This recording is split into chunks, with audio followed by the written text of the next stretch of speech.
नमस्ते, आदाब, मैं एंकर दिव्या Kamble CBN news 18 में आपका स्वागत करती हूँ। लग्नाचे आमिष दाखवून एका 38 वर्षीय महिलेचं शोषण, दीपनगर येथील अभियंतावर गुन्हा दाखल। लग्नाचे आमिष देत भुसावळ तालुक्यातील 38 वर्षीय महिलेवर अत्याचार करण्यात आला। आक्षेपार्ह अवस्थेतील फोटो व्हायरल करण्याची धमकी व मारहाण करण्यात आली। पीडितेच्या तक्रारीवरून दीपनगर प्रकल्पातील एका विभागातील अभियंतावर भुसावळ तालुका पोलिसात अत्याचार व ॲट्रॉसिटीच्या कलमान्वये गुन्हा दाखल झाला।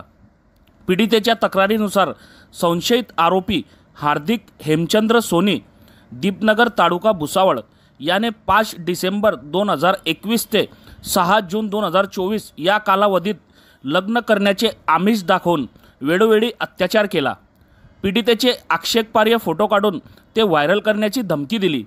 पीडितेच्या फिर्यादीवरून ॲट्रॉसिटी व अत्याचाराचा गुन्हा दाखल झाला। संशयित पसार असून त्याचा शोध सुरू आहे। तपास पोलीस उपविभागीय अधिकारी कृष्णात पिंगळे करत आहे। मैं अलविदा लेती हूँ। आपकी एंकर दिव्या कांबले। देखते रहिए CBN Press the bell icon on the her YouTube समस्या में app आपके and never साथ। miss another हर खबरों में सच्चाई से आपके पास, क्योंकि हम सच दिखाते हैं। हमारे CBN न्यूज 18 चैनल को सब्सक्राइब करें। जय हिंद।